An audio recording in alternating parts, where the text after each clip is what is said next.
Magandang tanghali, ito ang Balita Weekend Edition. Narito ang mga headlines.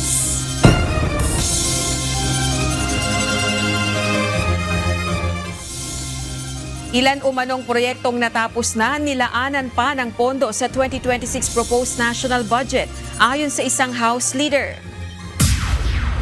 Mga pagsasanay sa West Philippine Sea hindi nagdudulot ng gulo ayon sa Armed Forces of the Philippines at Australian Defense Force.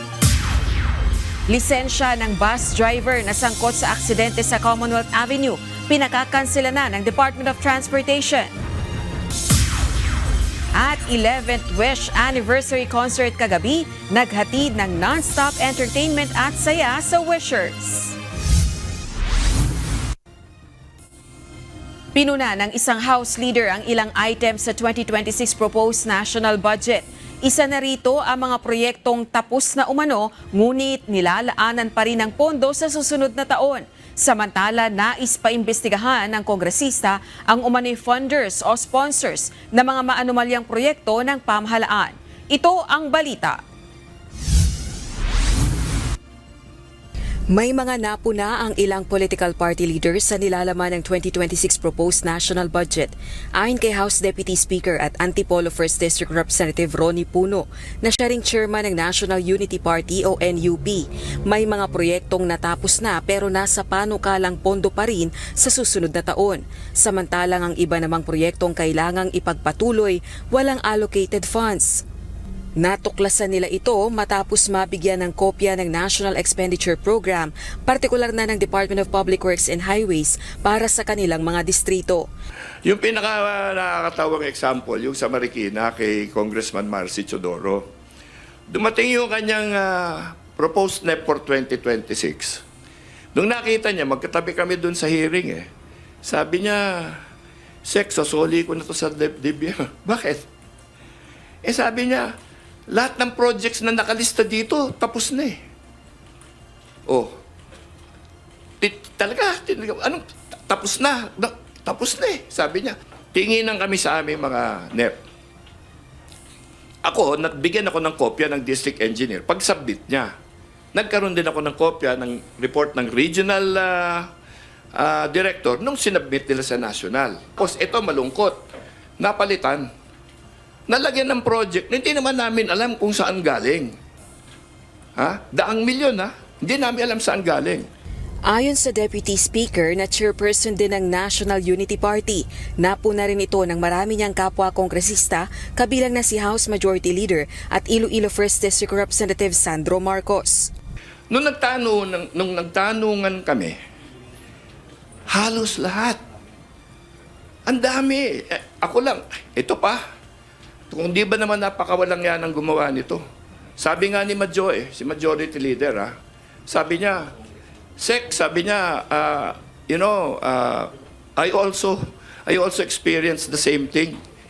Pati yung mismong distrito ng ating Pangulo at ang ating Majority Leader, kinanarin ng ganyan, napakawalang yan talaga, hindi ba? Ayon sa House Deputy Speaker, tututukan niya ang isyong ito. Samantala, inihain din ng House official ang House Resolution No. 201. Layo nitong hikayati ng Kamara na makapagsagawa ng investigasyon sa funders o sponsors ng umani mga maanomalya at ghost construction projects na nasa 2025 General Appropriations Act. Ayon kay Congressman Puno, iba pa ito sa isasagawang investigasyon ng House Infrastructure Committees o Infracom sa mga maanomalyang flood control projects. Rosa Licoz, UNTV News and Rescue. Diyos ang aming sandigan, serbisyo publiko ang aming pinahahalagahan. Sinagot ng palasyo ang biro ni Vice President Sara Duterte na hindi siya free consultant ng Administrasyong Marcos nang tanungin ito hinggil sa natutunan niyang flood solutions sa ibang bansa. Sinabi ni Palace Press Officer Claire Castro, kung may solusyon talaga ang Vice Presidente sa pagbaha, mainam na ibahagi niya ito sa kanyang kapatid na si Acting Davao City Mayor Baste Duterte upang makita kung uubra ito sa kanilang lungsod. Inihayag naman ni VP Sara na mayroon na silang flood control plan para sa lungsod ng Davao sa tulong na rin ng Filipino communities abroad at ilang international experts na kanilang nakausap. Ngunit ang problema lang anya, walang interes ang national government na bigyan sila ng pondo. Opisyal nang nagtapos kahapon, August 29, ang 2 linggong pagsasanay ng Armed Forces of the Philippines at Australian Defence Force o Exercise Alon 2025. Pinalaga naman ng mga exercise director ng Pilipinas at Australia ang paratang ng China sa Pilipinas na nagdudulot umano ng gulo sa rehiyon ang mga isinasagawang pagsasanay kasama ang mga like-minded nation ng Pilipinas. Sinagot din ng Malacanang ang pahayag na ito ng China. Ito ang balita ni Ryan Lacanlale. Hindi nagustuhan ng mga exercise director ng Exercise Alon 2025 ang pahayag ng China na troublemaker ang Pilipinas, kasunod ng isinagawang pagsasanay sa Joint Operation Area ng Northern Luzon Command at Western Command. Giit ng Armed Forces of the Philippines at Australian Defence Force, wala silang nilalabag na batas sa pagsasagawa ng nasabing pagsasanay. What we done is within the legal framework of the exercise, and we have not done any wrong. We're doing exercise of freedom of navigation, and we had a dual maritime patrol to exercise that increase the interoperability of both the navies of the Australia and the Philippine Navy. So there's nothing wrong with that, I think. It is normal for allies and partners to train together, to build interoperability, and certainly normal for allies and partners to exercise within each other's territories, to build that interoperability between our two countries. Sa isang press conference nitong Miyerkules, sinabi ng China's Ministry of National Defense spokesperson na binabaliwala ng Pilipinas ang katatagan at nagdudulot umano ng kaguluhan sa rehiyon ang isinasagawang pagsasanay ng Pilipinas at Australia, kung saan nilahukan din ito ng ibang like-minded nation gaya ng Canada at Estados Unidos. Sabi pa ng China, nakahanda silang magsagawa ng aksyon sa kanilang tinatawag na provocative behavior. Sagot naman ng Malacanang, hindi mapipigilan ng China ang Pilipinas sa pagtatanggol sa teritoryo nito. We cannot stop China from making its own narrative. But they cannot also stop us from fighting for our rights based on laws, on clause, arbitrary ruling, and for our being independent country. Kahapon Biyernes, opisyal nang nagtapos ang Exercise Alon 2025, ang biennial exercise sa pagitan ng Pilipinas at Australia. Nasa 3,600 kawal mula sa Armed Forces of the Philippines, Australian Defence Force, Royal Canadian Navy at United States Marine Corps ang lumahok sa pagsasanay. Naging observer naman ang United States Armed Forces, Canadian Armed Forces, New Zealand Defence Force at Indonesian National Armed Forces. Kabilang sa mga isinagawang pagsasanay ang amphibious landings, island retaking drills, naval air defense na isinagawa malapit sa Scarborough Shoal at live fire exercise sa Port Magsaysay. Ayon sa mga opisyal, hindi lamang ang pagpapalakas ng interoperability ng Pilipinas at Australia, kundi pati na rin ang pagpapatunay na naninindigan ang mga bansa sa malayang paggamit ng dagat alinsunod sa international law. Sa pagtatapos ng Exercise Alon 2025, naninindigan ang Pilipinas at Australia na ipagpapatuloy ng mga ito ang kanilang kooperasyon para sa kapayapaan at seguridad sa rehiyon. So we can say that our soldiers, both from the Australia and the Philippines, have learned a lot from the training, and we have developed good relationship with them. And our interoperability is strengthened and lifted to a higher level. So I congratulate also all the participants for their sacrifices and hard work for the success of the activity. Exercise Alon 25 has been a really important exercise for the Australian Defence Force alongside our armed forces of the Philippines. It is a significant step up from our exercise in 2023 and continues to reinforce the close partnership and friendship between not just our two nations, but more importantly, between the Australian Defence Force and the Armed Forces of the Philippines. Ryan Lacanlale, UNTV News and Rescue. Diyos ang aming sandigan, serbisyo publiko ang aming pinahahalagahan. Nagbukas na ang bagong Forward Operating Base o FOB ng Armed Forces of the Philippines Northern Luzon Command Mahataw, Batanes. Ang pasilidad ay inaasahang magpapalakas ng northernmost territorial defense ng bansa. Magpapahusay din ito ng mga kakayahan para sa Humanitarian Assistance and Disaster Response o HADR ng NOLCOM. Nagpaabot ng lubos na pakikiramay ang lokal na pamahalaang lungsod ng Quezon matapos bawian ng buhay ang isa sa 3 batang nabagsakan ng palitada mula sa isang kondominium noong August 12. Kasunod nito, tiniyak ng QC-LGU na handa nilang ibigay ang lahat ng tulong para sa pamilya, lalo na sa legal na aspeto. Ito ang balita ni Jed Neresina. Handa na ang pamahalaang lungsod ng Quezon sa pagsasampa ng kasong kriminal at administratibo para mapanagot ang mga pinaniniwalaang responsable sa pagbagsak ng palitada mula sa isang condominium sa Tomas Morato. Ayon kay Attorney Carlo Austria, legal officer ng lungsod, lumabas sa kanilang investigasyon na hindi maayos ang pagkakakabit ng palitada ng gusali. Nakaapekto rin at nagpahina ng kapit nito ang nailagay na antena na katabi lamang ng nahulog na debris.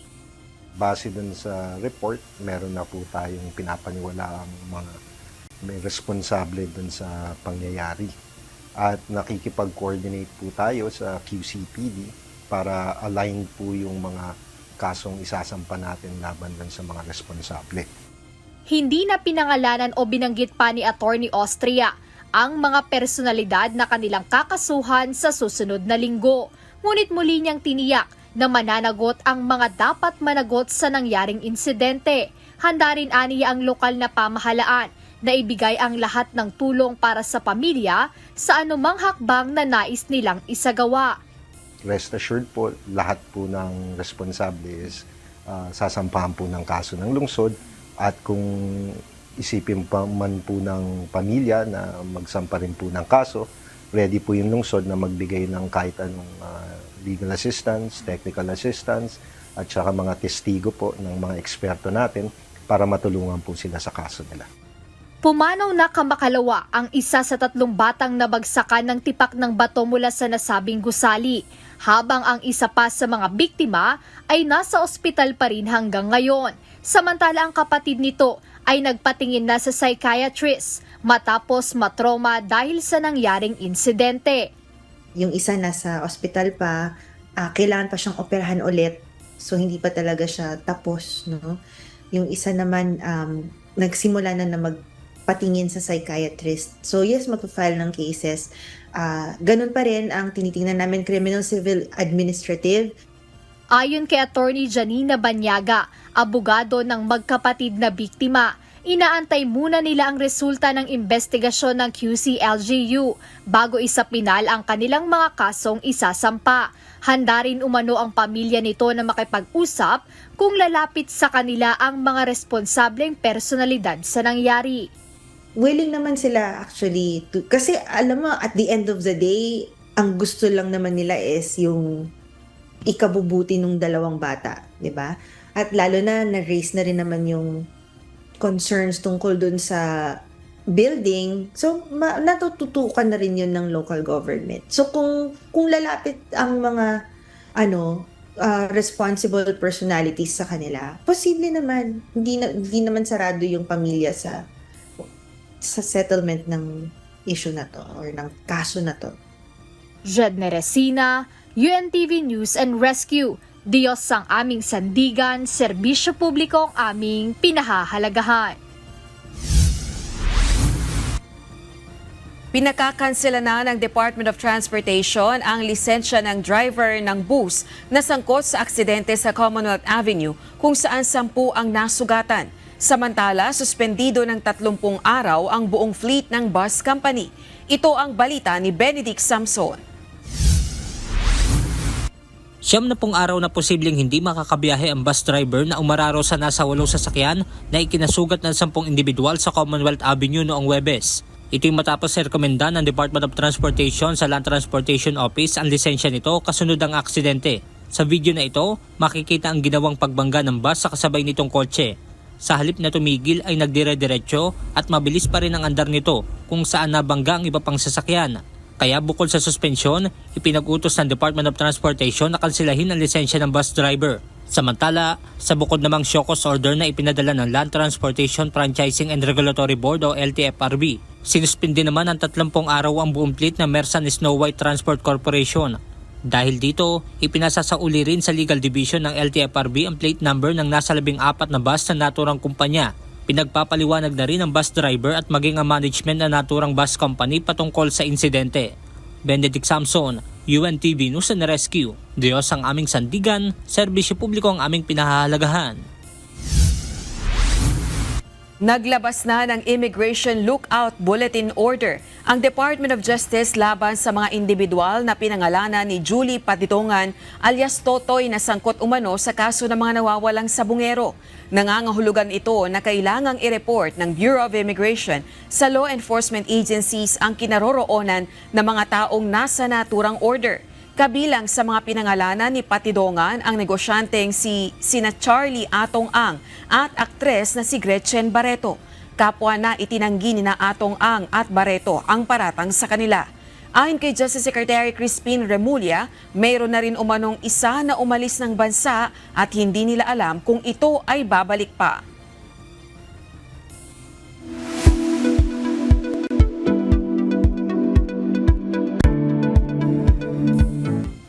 Nagpapaalaala ang mga ilang health experts na hindi lang simpleng sakit sa tiyan ang gastric ulcer dahil maaari itong magdulot ng malalang komplikasyon kapag napabayaan. Ano nga ba ang ibang maaaring dahilan ng gastric ulcer? Ito ang balita ni Kichi Cipriano. Gastric ulcer po ay isang klase ng sakit sa stomach na usually nag-start as sugat sa may lining ng tiyan or ng stomach natin. Hindi basta sakit sa tiyan ang dulot ng gastric ulcer. Maaari itong mag-umpisa sa maliit na sugat sa lining ng stomach at lumala kung hindi aagapan. Ayon kay Dr. Desiree Jane Lacuin, isang gastroenterologist mula sa Makati Medical Center, nangyayari ito kapag nawawala ang balanse sa proteksyon ng stomach at produksyon ng acid. Nangyayari po ito pag nagkakaroon ng imbalance or nawawala ng balance yung sa protection ng stomach natin and yung production ng acid. So pag masyadong nawala ang protection niya or masyadong mataas yung acid production, so nagkakaroon ng sugat or ulceration na tinatawag natin gastric ulcer. Ayon kay Dr. Lacuin, kabilang sa risk factors ang abdominal obesity o sobrang laki ng tiyan na nagdudulot ng acid reflux at posibleng ulcer. At bagaman mabuti ang paminsan-minsang fasting o pag-aayuno, kapag nasobrahan naman ay maaaring magpalala ng acid imbalance.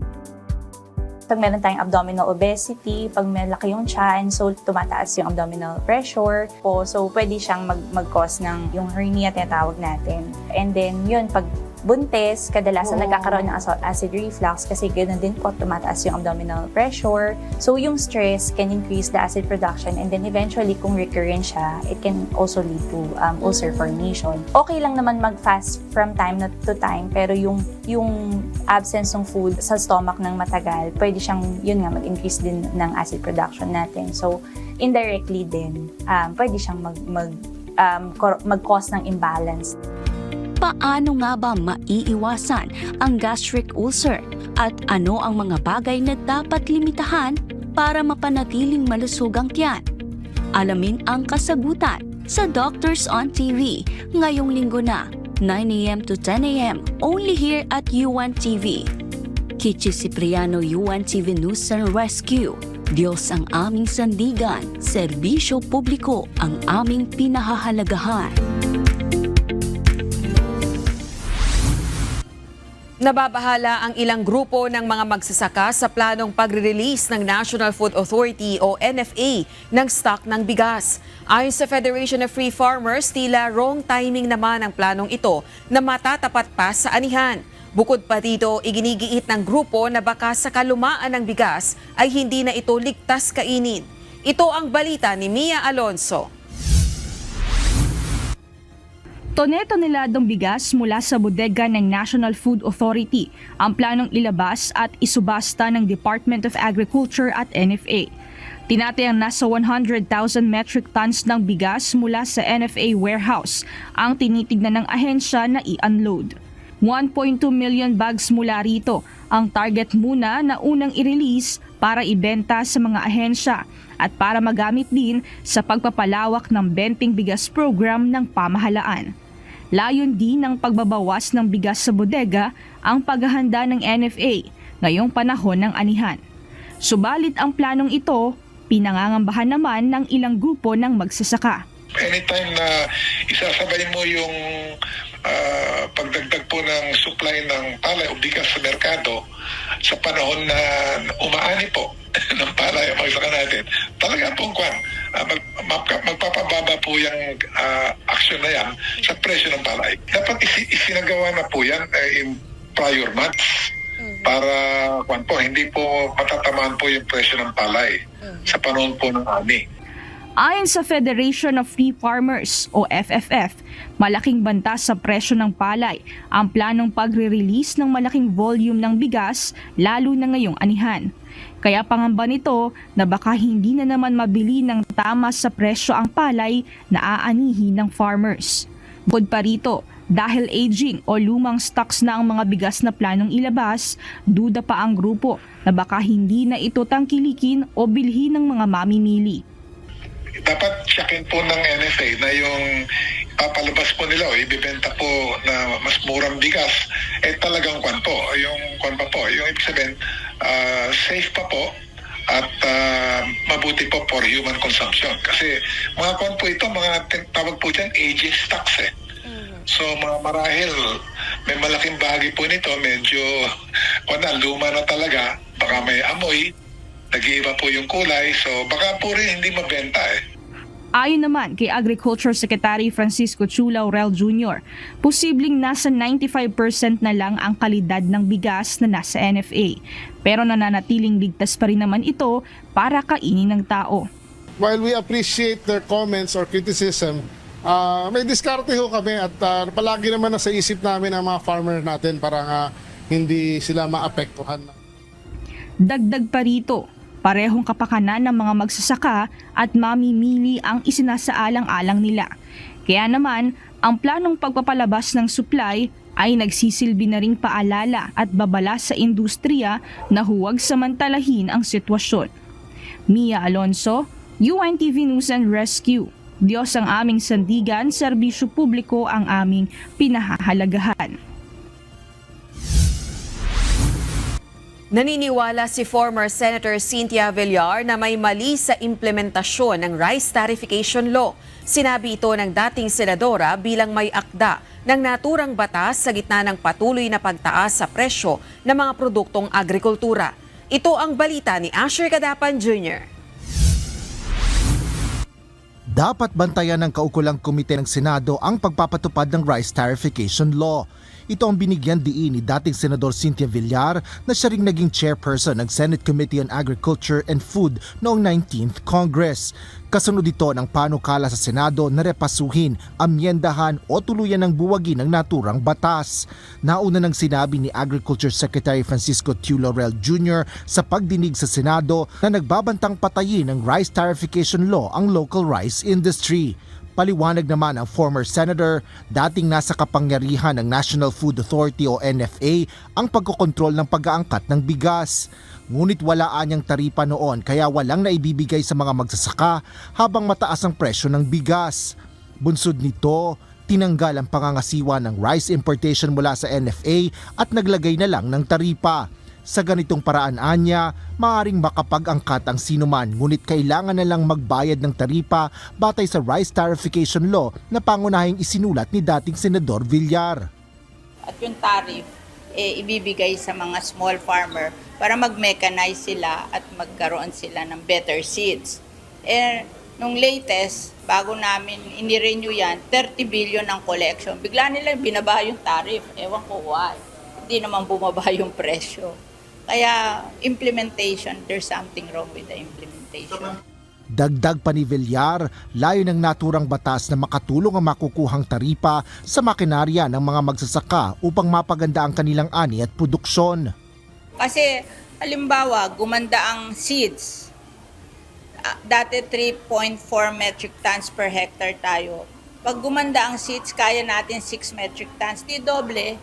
O ayaw nyo ng doble production. Pag nag-double ang production natin na rice, of course, it will take time. Hindi na tayo mag-i-import. Wala nang importation. Ba't ayaw nilang gawin yun? Gusto nila tanggalin yung tariff at ibalik ang NFA. Grabe yung NFA noon. Pinatatanggal na nga yan sa akin noon. Ang daming empleyado Bukod sa rice tariffication law, may iba-iba pa anyang magagandang batas upang labanan ang patuloy na problema ngayon sa pagtaas ng presyo ng mga bilihin. So, alam mo, ang gaganda ng batas, ang implementation ngayon ang question kung mai implement nila very well ang batas. Kasi alam mo, minsan ng mga tao, maganda yung batas, hindi naman ini-implement well. So, dapat bantayan ng ating committee sa Senado yung implementation of the law. Magaganda yung batas.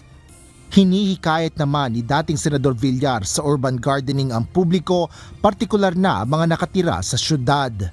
Asher Kadapan Jr., UNTV News and Rescue. Diyos ang aming sandigan, serbisyo publiko ang aming pinahahalagahan.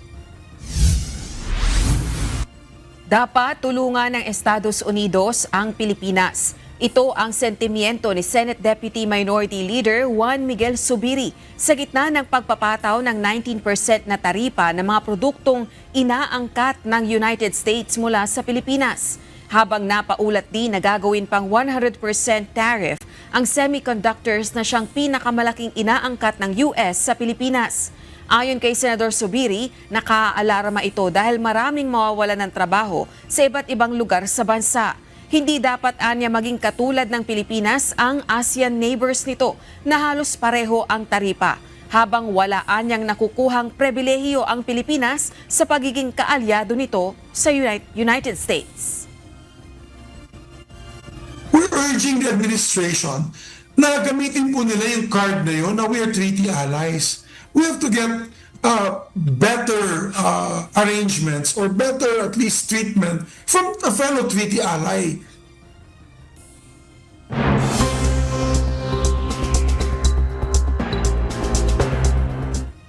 Iligal ang karamihan sa mga taripang ipinatutupad ng Trump administration. Ito ang lumabas sa desisyon ng isang US Appeals Court bilang tugon sa dalawang kasong isinampa ng small businesses at coalition ng United States. Nakasaad sa nasabing desisyon, hindi sakop ng otoridad ng Pangulo ang pagpapatupad ng taripa, batay na rin sa International Emergency Economic Powers Act o IEEPA. Nananatili umanong nasa kapangyarihan ng Kongreso ang pagpapatupad ng mga taripa at iba pang buwis sa bansa, kaya't maituturing na iligal ang halos lahat ng mga taripang ipinatupad ni Trump. Gayunman, pinahihintulutan ng korte na manatiling epektibo ang mga nasabing taripa hanggang October 14 upang mabigyan ng pagkakataon ang administrasyon ni Trump na umapela sa Korte Suprema. Samantala, tumangging kilalanin ni Trump ang pasya ng korte. Pinawalang bisa ng Estados Unidos ang visa ni Palestinian President Mahmoud Abbas at iba pang 80 Palestinian officials upang hindi sila makadalo sa nalalapit na United Nations General Assembly sa New York. Inakusahan ni US Secretary of State Marco Rubio ang Palestinian leadership ng pagpapawalang halaga sa peace efforts at sa magkakaisang pagkilala sa pagiging estado ng Palestine na isinulo ng ilang mga bansa gaya ng France, United Kingdom, Canada at Australia. Ikinagalit naman ito ng mga Palestinian officials at sinabing labag ito sa international law at sa UN Headquarters Agreement. Samantala, ikinatuwa naman ng Israel ang nasabing hakbang ng US habang patuloy nitong tinatanggihan ang ideya ng pagkakaroon ng dalawang estado sa nasabing bansa. Kinansela ni United States President Donald Trump ang Secret Service protection ni dating Vice President Kamala Harris. Karaniwang nakatatanggap ng security protection ang ikalawang Pangulo sa Estados Unidos ng hanggang 6 na buwan pagkatapos ng kanyang termino. Ngunit pinalawig ito ni dating Pangulong Joe Biden hanggang January 2026. Magiging epektibo ang pagkansela sa security ni Harris sa September 1. Binatikos ng ilang kritiko ang naturang hakbang na sinasabing ito'y politically motivated.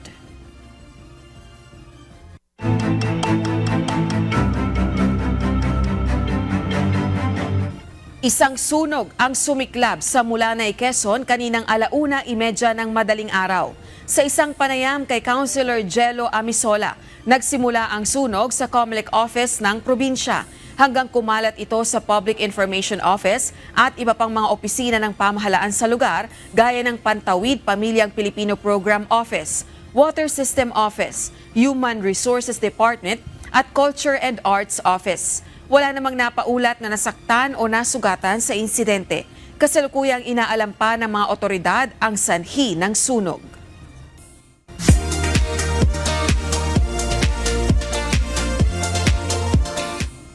Sa pagdiriwang ng ika-11 anibersaryo ng Wish 1075, hatid nila ang iba't ibang surprises para sa wishers. Tampok ang ilang fan-favorite OPM artist na puno ng hiyawan at kasiyahan ang buong Eton Century grounds kagabi. Ito ang balita ni Jed Neresina.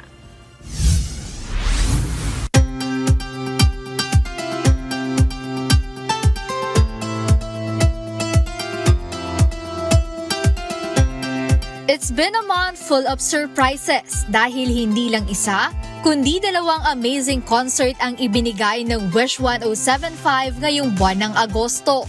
Mula sa Wish Date Love Tales noong August 17, free anniversary concert naman kagabi sa Eton Centris ang handog nito sa mga wisher.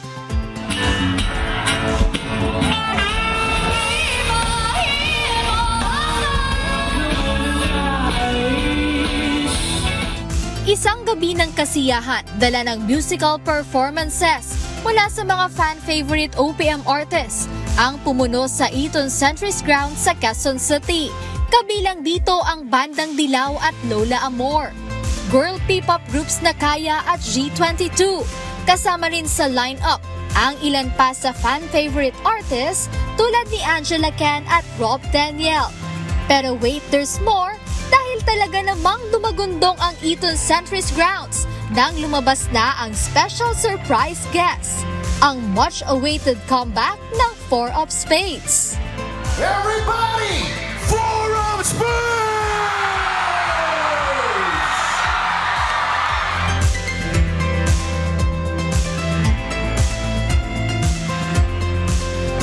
Bukod dito, 11 taon na rin ang lumipas mula nang magsimula ang iconic Wish Bus na nagdadala ng musika at nagiging stage para sa talento ng mga OPM artists. Ngayon ay hindi na lang sa Pilipinas, kundi pati na rin sa Amerika at South Korea. Ngunit hindi matatapos dito dahil magpapatuloy ang pagbibigay saya ng nag-iisang FM radio station on wheels. Mula sa OPM songs hanggang sa pagdiskubre ng mga bagong talento na nangangarap magkaroon ng platform upang makilala sa music industry at pagtugon sa bawat hiling ng mga nangangailangan. Kaya wishers, keep on wishing! Jed Neresina, UNTV News and Rescue. Diyos ang aming sandigan, serbisyo publiko ang aming pinahahalagahan.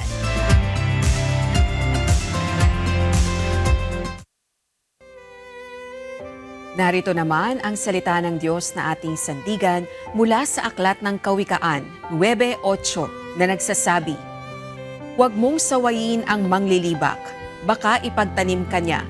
Sawayin mo ang pantas at kanyang iibigin ka." At yan ang naging kabuuan ng ating balitaan ngayong araw ng Sabado. Aming inilahat ng buong katapatan kung paano namin nasaksihan. Sa ngalan ni Kuya Daniel Razon, ako si Rosa Licos. At dito sa UNTV, Diyos ang aming sandigan, serbisyo publiko ang aming pinahalagahan. Magandang tanghali.